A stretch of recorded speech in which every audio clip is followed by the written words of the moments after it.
Everybody wants to be relevant. We want to be relevant personally. We want to be relevant in our organizations.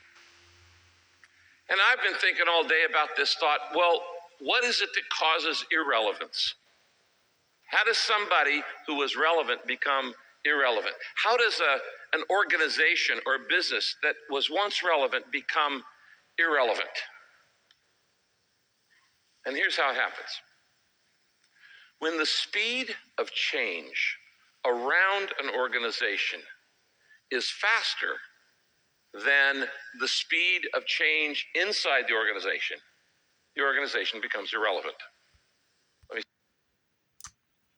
Hey guys, so Mr. Purpose Driven Life is going to tell us about how to become irrelevant.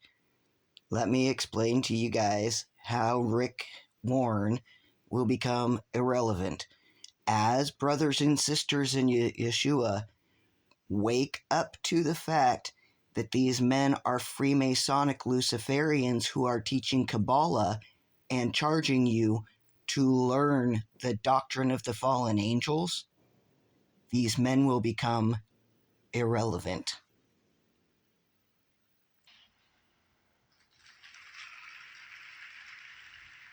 I'm often asked, what surprised you about the book? And I said that I got to write it.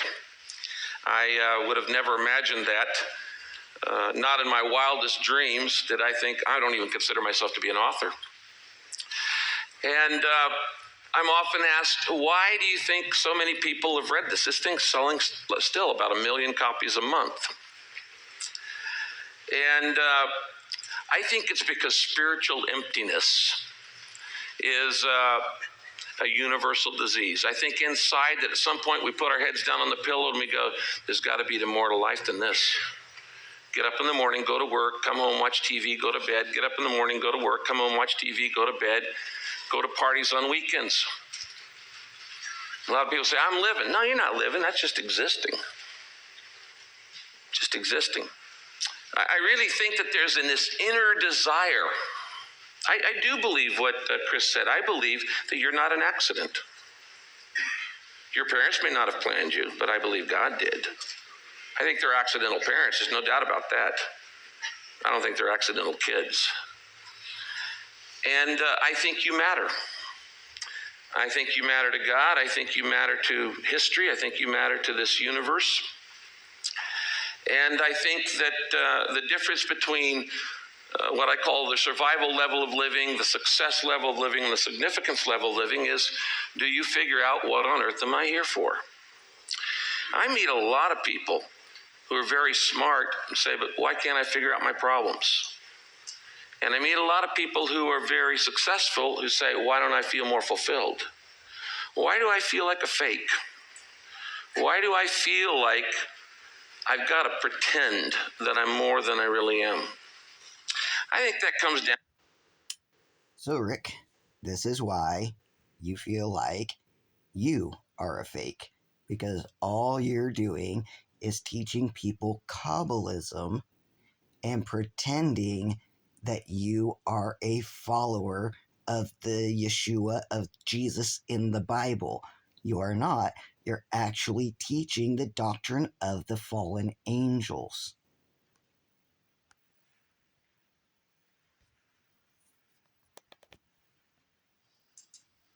Those are the four Kabbalistic worlds. And they have an exact counterpart in our own souls. Each of us are running around as that 4-story building. Our bodies are the lower floor here, okay? And that's called the nepish, or the animal soul. And we share that same part of our soul with all sentient beings. And it's the part of us that makes sure that it's the flight, make sure that we eat and have sex, but it's also a blind force. It needs to be controlled by something. And in human beings, the first thing that needs to control that is your intellect. And that's the next. part of our soul, okay, that corresponds to those nerd angels in the Kabbalistic world. And that world's called the Ruach, and that's the mind's eye, that's our intelligence. When Grandma knows exactly what the Thanksgiving dinner is going to look like and smell like, and where everybody's going to sit, she's already got all of that in mind before Thanksgiving. She's working on her Ruach. Most of us don't even think that there's anything but our Ruach. Okay, our Ruach has sort of like barricaded itself in our projection room, okay, and is trying to make us think about everything and try to understand everything with our intellect. It's sort of embarrassed about our nefesh, which is like a black sheep in the family you don't talk about. But even the higher things, we try to explain to ourselves through this Ruach. Above the Ruach is a thing called the Neshama. And it's sort of an impossible word to translate, but it kind of means like soul intuition. And this is the level of consciousness and the part of our soul that, as mystics, we like to identify with. This is when a mother wakes up in the middle of the night and she knows that Johnny's in trouble. Johnny's I know Johnny's in trouble. It's been an accident or something. She wakes up. It doesn't even count as psychic phenomena anymore. We know it happens. It's a fact of life. Okay. Did Johnny send Mom a message, like a telegraph through the ether, that she picked up and translated? Oh, Johnny's just telegraphing me psychically and tells me that he's in trouble. Nah. That's not the way it happens.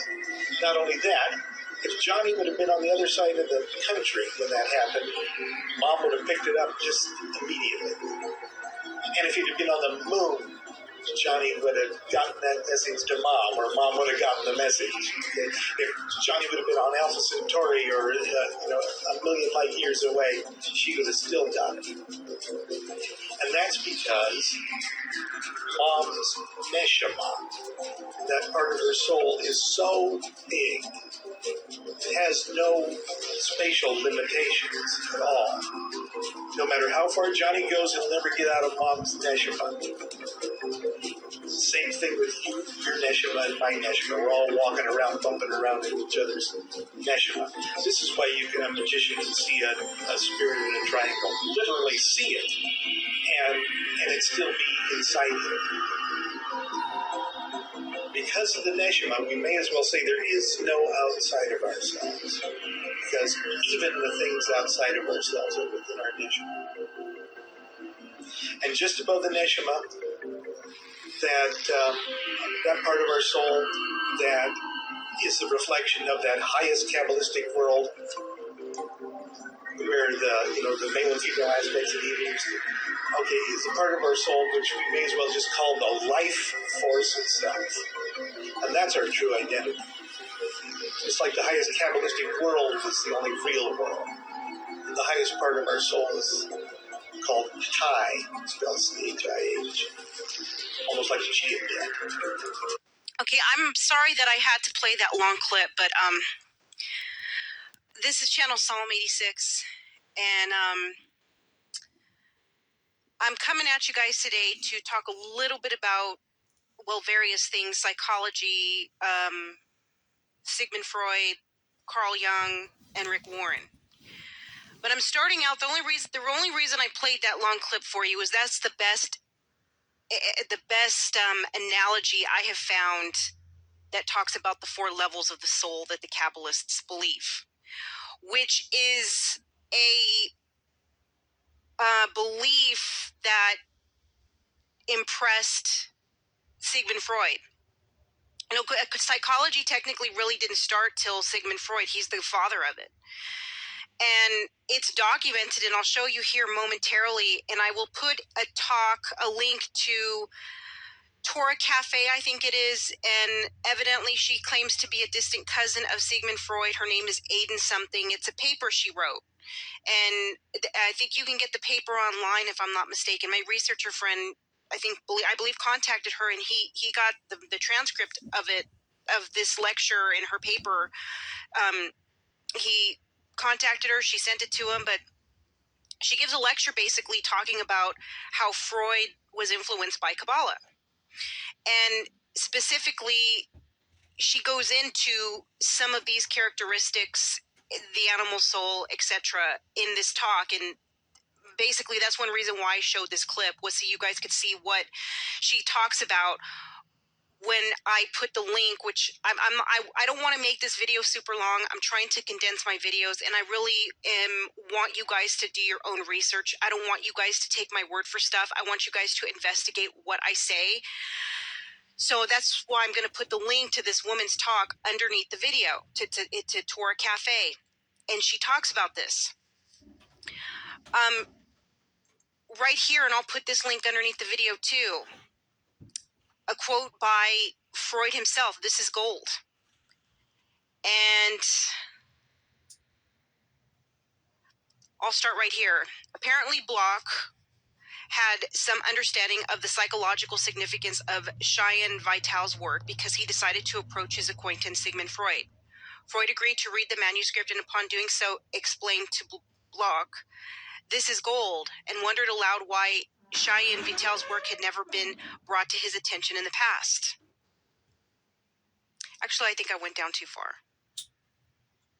Further up is where he talks about, it says, David Bach, in the paperback edition of his work, Sigmund Freud and the Jewish Mystical Tradition, relates a story which I believe bears repeating. It's a fascinating story. I'm not sure if it's true, but even as an apocryphal tale, it should command our attention. And it's about a rabbi named Cheyenne and two rabbis by the name of Bloch, Bachim, and Sigmund Freud. And it's basically about how Sigmund Freud, came across his interest of Kabbalah. This is only one article. There's several other articles. All you have to do technically, and this is from a Kabbalistic site. This is not from some run-of-the-mill site. As a matter of fact, Kabbalah and psychotherapy, which psychotherapy is basically invented again by Sigmund Freud. More proof of Freud's link to Kabbalah. Again, coupled with the lecture of the link underneath this video you are watching right now of a gal, I believe it's her thesis. So, thesis, it's not run-of-the-mill research. She's giving a lecture in front of people. So it's undeniable that Sigmund Freud had roots. Sigmund Freud's psychology, rather, has very deep roots in Kabbalah, especially when she explains his belief. I don't know if it'll pop up in the 4 levels of the soul, which is significant to the 4 dimensions of Kabbalah. Another person who I know he worked with, Sigmund Freud, that again had a adoration of Kabbalah, is Carl Jung. Here's another link. I'm not going to get into it too much, but again, very, very, very fascinated with Kabbalah, with the Zohar and the Torah and whatnot. And here is, I'll just read a link. Jung does not appear to have any in-depth knowledge of the original text of Kabbalah, while Mysterium Cognitius includes citations to the Sperling in Simon English translation of the Zohar, first published in 1931 to 1934, as well as the German translation of the Zohar by Ernest Müller. The majority of Jung's specific citations to Kabbalistic symbols and ideas are to the writings of Nor von Rosenroth, whose Kabbalah Dayunata, published in 1648 as a Latin translation of passages from the Torah. Other Kabbalistic writings and essays on the meaning of the Kabbalah, Sholem 1974, Nor's work was the most important non-Hebrew reference on the Kabbalah up until the close of the 19th century and was the major source of the Kabbalah for non-Jewish scholars, at least up to that time. Further down, Jung had visions inspired by the symbolism of the Kabbalist Moses Cordovero, and Cordovero's Pardes Rimignon is cited in the bibliography of Mysterium Conitonius. I'm sorry, I'm butchering all these words, but the actual reference is in a single footnote, and this is cited through Noor Young, 1963, page 22. While Young was clearly aware of the writings of Gershom Scholem, he appears to have not read them closely prior to 1954. Otherwise, he would have undoubtedly been familiar with certain doctrines of the Luria Kabbalah, such as the breaking of the vessels and Tikkun prior to the date he acknowledges in his letter to Evans in February of that year. I could go on. Again, I'm trying to save some time, but I think you guys get the gist here. It's pretty obvious this guy was an occultist. He was into the occult, and and I'll talk about this in my next video that I am hopefully going to put out within the week. I'm still doing research on it about the quote unquote hidden Sephiroth, which is called the Klepoth, and that's more that a lot of the people in the dark arts focus on. But honestly, it's all the same thing. It's all the same thing. But in the middle of this Klepoth is a hidden Sephiroth, or a hidden circle, whatever you want to call it, called the Doth. And the Hebrew, I know, and I'm not going to say the because I don't know how to spell Hebrew, but I know that some Hebrew people write it the way they write it in English is D-A'-AT, and then others write it D-A-A-T-H, Doth. And what I have deduced, because a lot of this having to go through this Doth, they believe is what destroys the ego. So it's like facing your fears, facing yourself. After that, you come out enlightened. I know that, like, Aleister Crowley claims to have met some demon in it, and apparently some of these other magicians have claimed to met some demon in it. That I don't know. But and I think that's what I think. Honestly, as I'm doing research, I think they do some of this stuff to scare people. And it is rightly so. It should be something that should be feared in the regards to your opening something of the unknown. You're dealing with spirits and whatnot. But, somebody like this guy, Lon Milo Duquette, even though he doesn't talk an enormous aloud about it. He has it written in his books. He doesn't talk about it enormously. He does, but just I haven't found any videos of him talking about it. But I have downloaded a couple of his books recently, and I've been browsing through them. And his references to Crowley, because he took over actually the OTO, that occult group, whatever you want to call it, that cult that Aleister Crowley founded. And I've listened, he sounds like a really nice guy. I'm not saying he is when I say this. He's like like 2 Corinthians chapter 11, one of Satan's minions disguised as an angel of light. You know what I mean? And that's what makes, to me, that's what's scarier than all this boogeyman demonic stuff, because that's what deceives people. Really, at the end of the day, the Bible says that the man of lawlessness is going to deceive people by the means of peace. He's not going to come out as the boogeyman, and that's why we need to really, a lot of this stuff that sounds good, but yet it's got these hooks of error, major hooks of error, even though they may be small in some areas. Some of them are bigger hooks. It doesn't matter. It just, like Paul said, the Apostle Paul said, it only takes a little leaven to leaven the whole lump. A lot of times, without me sounding pessimistic or cynical, you kind of have to look for some of this quote unquote good stuff in these people that are talking so nice, like this Lon Milo Duquette man. Again, he seems like a nice guy. I heard a whole teaching this morning about his talk on his when he read his writings on Aleister Crowley, who basically studied deep into the Kabbalah, but he focused a lot on the Qilpoth, or Klepoth, and wanted to kind of go through that abyss. Another word for the Doth is the abyss, or whatever, to come out through the top to reach enlightenment. but he painted it pretty scary, or some of the people, painted him pretty scary, which I think Aleister Crowley is scary personally. But, this man comes out saying, oh no, if you're going to study magic, you're going to have to study his writings anyway, and how he was scared to study his writings because he had heard all these terrible things. And when he read his writings, he wasn't that bad, blah, blah, blah. It's all bad.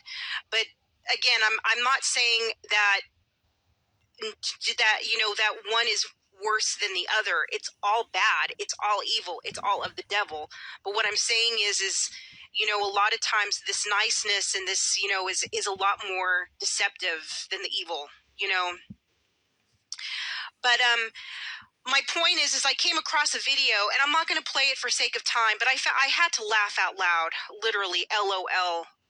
About it was like maybe a 3-minute video about what Kabbalah is, and it said, at first it said what Kabbalah isn't, and then one of the first words is occult, and then it listed all these names that Kabbalah quote unquote isn't, and then when they went into describing what Kabbalah is, they said that it's these secrets that only a few people knew, and it's just like, well, that's the definition of occult, is hidden. So hello, it's like they're even being deceptive in its meaning. It's so deceptive. Anyhow, moving along, I found this, and there is a guy, and I don't remember his name. If you go to My Word Like Fire blog on WordPress, the man who heads it up, I've interacted with him before. He's a very nice man, John Lanigan. He knows a guy that heads up a page on Blogspot where he researches and exposes Rick Warren's Celebrate Recovery. And he used to have some PDFs, and they're gone. I've looked on there, and I should probably contact the man myself, but it's been a couple years ago that I remember reading through the PDFs. And he had some really awesome PDFs about Rick Warren's strong adoration of Carl Jung's work, strong adoration of Carl, and how he really put a lot of the principles, not just of quote unquote AA, which is very occult based. And as a matter of fact, speaking of that blog, My Word Like Fire, John Lanigan has a lot of very excellent research that he has done and compiled on that blog about AA and its occultic roots. But not only is Celebrate Recovery rooted in AA, but it has a lot of psychology type roots too. But they throw the Sermon on the Mount and the Beatitudes in the mix. They totally twist it, and they twist it so good it almost sounds right. And I don't know if I've ever talked about this. I believe I have. I've told you guys practically my whole story, my whole life story in my videos. But I did do Celebrate Recovery when I was still in the charismatic movement. I went for like maybe 2 months, and I got absolutely nothing out of it. And maybe I should have stayed to see what. But at the time I was deceived myself in the charismatic movement, so it's a good thing that I didn't stay. But I look back and I think I wish I didn't throw all those booklets away, because they gave you like a booklet and a bunch of different stuff. But I remember being there for 2 months, and it was just depressing. It was like, I felt like it was like a session, and everybody was there given. It was depressing. I mean, sometimes people talking about their pain and all the stuff they've been through, and I'm not saying that that's not necessarily that's a bad thing to be transparent and talk about your pain and stuff to someone, but there was no talk of Jesus, no talk of a solution. And if I remember, we got into the book some, but again, we're talking 2011. I don't remember, but I do strongly remember that they incorporated the Beatitudes in with it. But I always found it very, very strange, even then, even though I was deceived in the charismatic movement, that they used to claim it was so freeing, and how, that people got so free doing it, but yet they kept going back. And it's just like, well, if it's so free and if it works, why do you keep going back year after year after year? It just didn't make any sense to me. Anyway, moving along, and I'll put this link underneath the video. It charts, and it's too much to read. So that's why I want you guys, to go into this link and read yourself. But it talks about the general background of Jung compared to the Bible and compared to Galen of Perginum, and he doesn't really put too much. The writer who did this of the Kabbalah stuff in it. A lot of people either they don't put the Kabbalah link with it, or they just don't know, or I don't know. But further down, right here, the belief in paganism and the occult. And as I read here a minute ago, this man had visions and all kinds of stuff. You know, it's a known thing. He was an occultist. Their view of Christianity, right here, they document that, this writer does. And right here, the Saddleback response, pay no attention to man behind the curtain. Shape is originated by Pastor Rick Warren, our senior pastor, not Carl Young. There are no connections between the two, and there is absolutely no reason to try to connect them. That's what one of the representatives said. James Sundquist, who apparently, I think he's in one of the videos. There's a couple videos he has on YouTube where he was one of the first people to actually notice Rick Warren's occulticness. You know, the fact that the man is a heretic. But here is some of the connection. Their connection on personality theory right here, and then you got the Bible, you know, to refute both these positions. Their connection on a mutual belief in the unconscious right here. Their connection on unconscious metaphor and images right here. Their connection on using Jungian terminology right here. Their connection on the 4 temperaments right here, and on and on. I mean, on and on. So that leads me to my last point, and I want to read an excerpt before I get to the clips of Rick Warren. And before I get to the clips, I really want to remind you guys, you know, if you guys do your own research. But one of the things that I wanted you guys to research, and you know, and perhaps I could show more videos, but you know, the thing, I don't want to cause anybody to stumble. So it's kind of like a catch-22 when I ask you guys to research, because I think that I would think that you guys would pray before you would research. Thus, if the Holy Spirit doesn't want you to look at something, I think, you know, I would hope that all of you, or most of you, would heed to the conviction of the Holy Spirit and stop. I don't want to cause anybody to stumble by putting a bunch of occultists, because really, at the end of the day, sometimes to research this stuff, you have to look into the occultists. Like this guy, I mean, Lon Milo Duquette, he's an occultist. He is a student of Aleister Crowley's teachings, you know. But the clips that I'm going to show after I read this goes along with the clips. I'm showing a clip from Rick Warren's TED series, and I'm showing a clip of right after that of a narrator who's talking about Paulo Coelho's The Alchemist book, which is an occultic New Age book. I know Oprah was real big on it. And he talks about Aleister Crowley and how he had picked up on the similarity to Coelho's book, and how the purpose, this guy, the story of the story of the person that is written about in The Alchemist, it was his whole thing was about his purpose, and how the teachings of Aleister Crowley is really about your purpose, finding your purpose in life and whatnot, you know, and at whatever cost, fulfilling that purpose. And then, you know, the clip that I will play first before that is Rick Warren. He's talking about purpose. So keep that in mind, and let me read this to you right quick. And this is from an excerpt from a book I have. Tikkun Olam, The Spiritual Purpose of Life. Isaac Luria, the renowned 16th century Kabbalist, used the phrase Tikkun Olam, usually translated as preparing the world, to encapsulate the true role of humanity in ongoing evolution and spiritualization of the cosmos.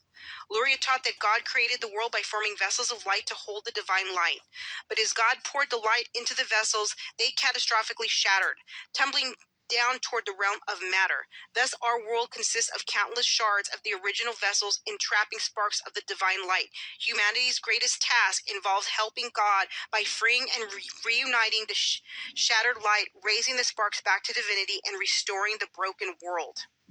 We meet similar concepts in other religions. Christ promised to return with the coming of the kingdom of God and exhorted people to prepare through love, wakefulness, and charity. In Buddhism, the Buddhasvata vows to forego final liberation until all beings have gone freed from suffering. The Gnostics held that a spark of divinity resides entrapped within the soul of humans. Tikkun Olam encompasses both the outer and the inner, both service to society by helping those in need and service to the divine by liberating the spark within. As we are, the divine spark lies hidden beneath our layers of egoistic self-centeredness. That spark is our conscience, through which the promoting of the divine will flow toward us by pursuing spiritual inner work to strengthen our soul and purify our heart. We grow more able to bear that spark without shattering, more willing to act on what we know to be right, less willing to act in harmful or grasping ways, and more able to notice the quiet presence of consciousness beneath the din of our shattering minds and reactive emotions. The work of transformation of building a soul creates a proper vessel for the divine spark, for our unique share of the divine will, returning that spark to the service of the one who made it. By working to perfect ourselves, perfect our soul, and serve society, we can contribute in our own unique way to the perfecting of the world. This is our duty and our calling as human beings. To contemplate and enter the process of Tikkun Olam, preparing or perfecting the world, we need to understand the concept of the world. All the major religious traditions present a hierarchy of worlds or levels of beings, from the one we ordinarily inhabit to the ultimate world of divinity. The basic principle of Kabbalah is that the seeker pursues spiritual practice to transform his or her being and rise through the levels of the worlds to bring his or own will back to divine will, while opening a way for the higher energies to flow down to this world and thereby advancing the great process of Tikkun Olam. For millennia, Kabbalists have sought to serve this process by example by meditating on and opening to the higher energy, to divine light, the light of Shekinah above their head. They allow the light to spread through them as if sitting in its midst, and draw the light down from the earth for life, for its soul. The possibility of opening to the divine light stands within all of us if we are prepared to do the necessary inner works. Tikkun Olam places our spiritual practice at the heart of the epic unfolding history of the universe, the evolution and spiritualization of the whole creation. With each small act of kindness, with each small moment of presence and practice, with each effort to see, cleanse, and integrate our inner life, with each heartfelt prayer opening to the higher energies and the higher will, we build a new world and serve the divine architect of meaning. Rather than view Tikkun Olam as a return to the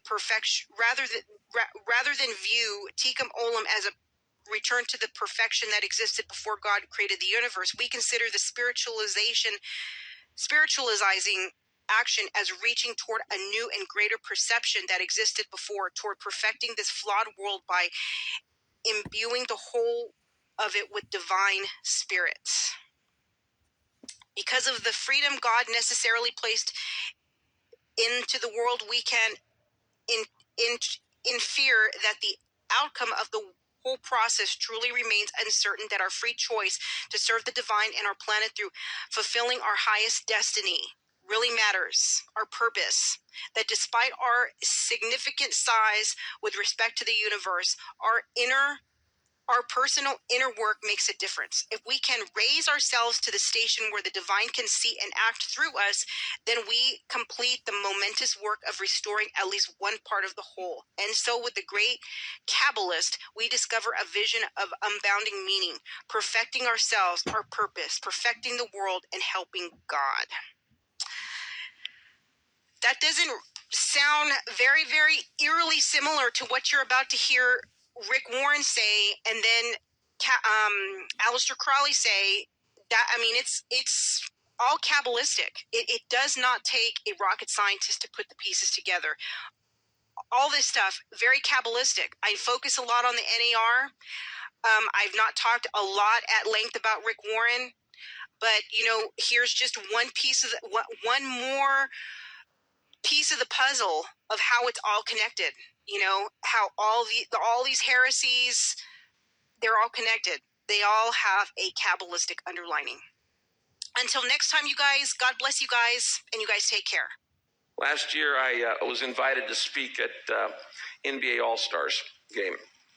And so I'm talking to the players, and because most of the NBA teams, NFL teams, and all the other teams have done this 40 Days of Purpose based on the book. And I asked them, I said, what's in your hand? So what's in your hand? I said, it's a basketball. And that basketball represents your identity, who you are. You're an NBA player. It represents your income. You're making a lot of money off that little ball. And it represents your influence. And even though you're only going to be in the NBA for a few years, you're going to be an NBA player the rest of your life. And that gives with you enormous influence. So what are you going to do with what you've been given? And I guess that's the main reason I came up here today to all of you very bright people at TED, is to say, what's in your hand? What do you have that you've been given? Talent, background, education, freedom, networks, opportunities, wealth, ideas, creativity. What are you doing with what you've been given? That to me is the primary question about life. That to me is what being purpose-driven is all about. In the book, I talk about how you're wired to do certain things. You're shaped with little acrostic: spiritual gifts, heart, ability, personality, and experiences. These things shape you. And if you want to know what you ought to be doing with your life, you need to look at your shape. What am I wired to do? Why would God wire you to do something and then have you do it? If you're wired to be an anthropologist, you be an anthropologist. If you're wired to be an underseas explorer, you be an underseas explorer. If you're wired to make deals, you make deals. If you're wired to paint, you paint. Did you know that God smiles when you be you? When my kids are little, they're all grown now, I have grandkids. I used to go in and sit on the side of their bed, and I used to watch my kids sleep.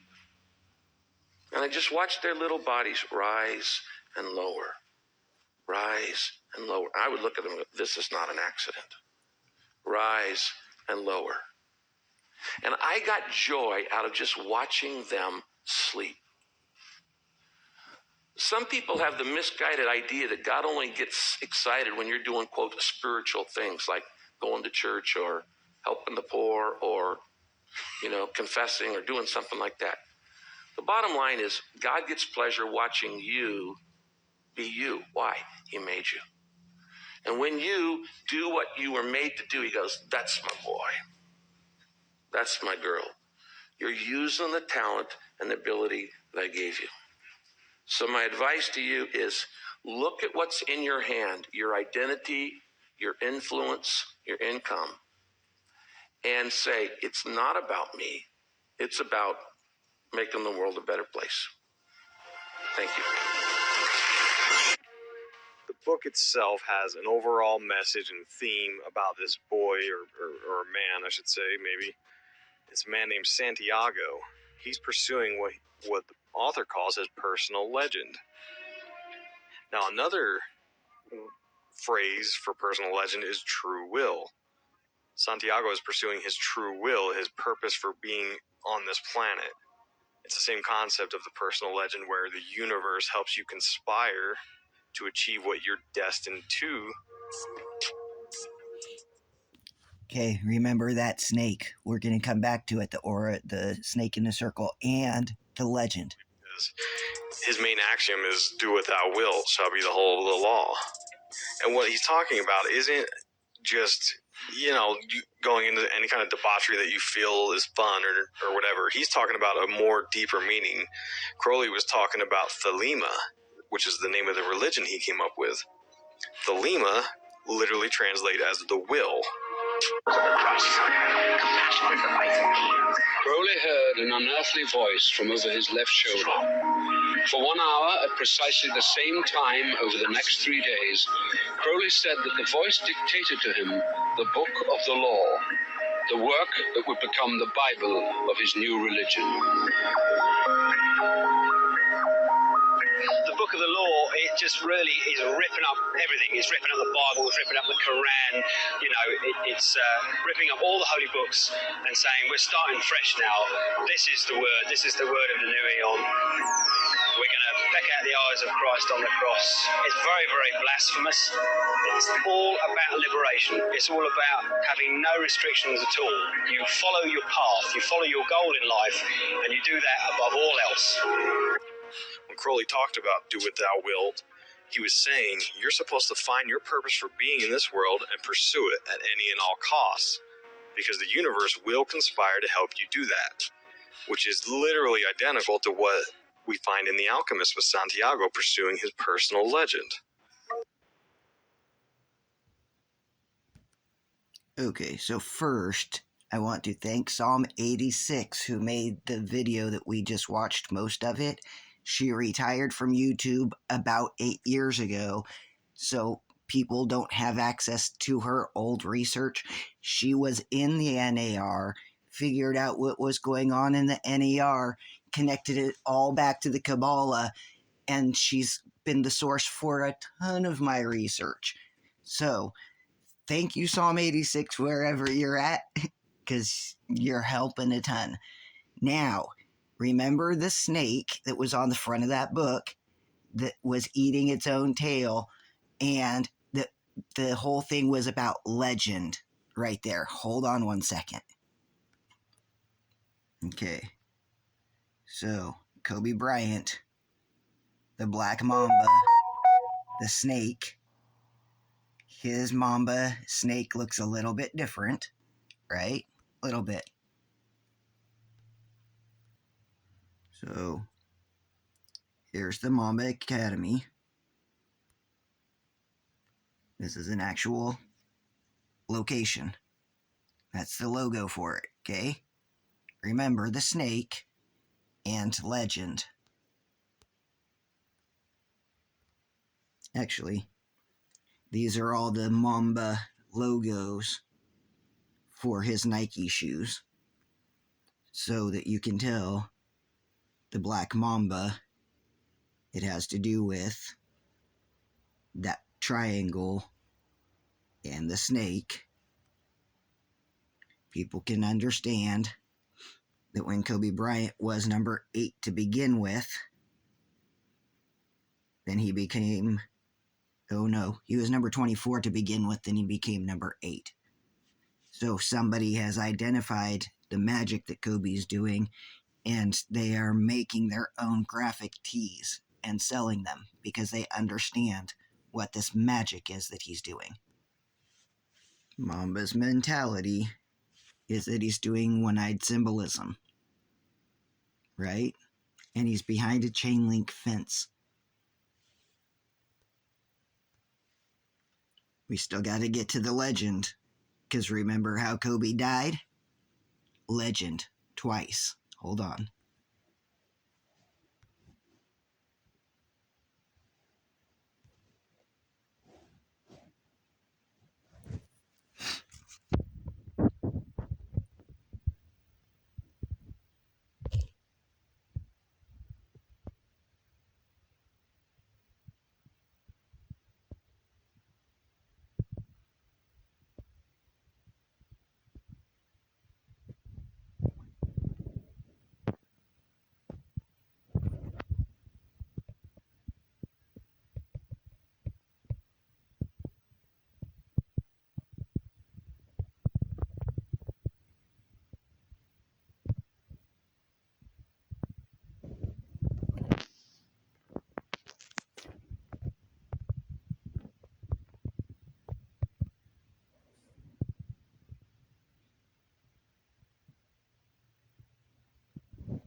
Oh, shit! It's Kobe Bryant!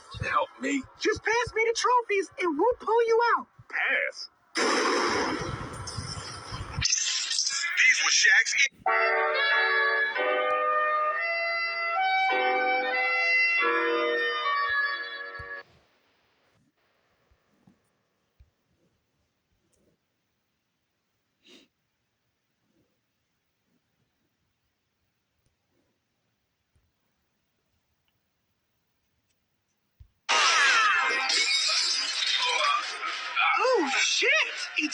Kobe Bryant. To help me Just pass me the trophies and we'll pull you out. pass. These were Shaq's.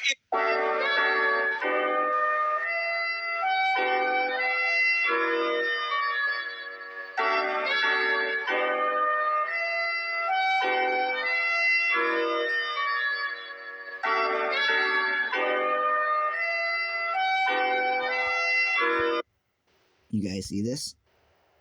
Somebody predicted in November 13th of 2012 that Kobe was going to end up dying in a helicopter crash.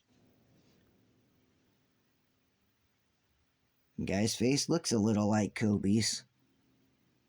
199,000 likes on that post. Who is this guy that he gets 199,000 likes on a post about saying that Kobe is going to die in a helicopter crash on Twitter? It's predictive programming, you guys.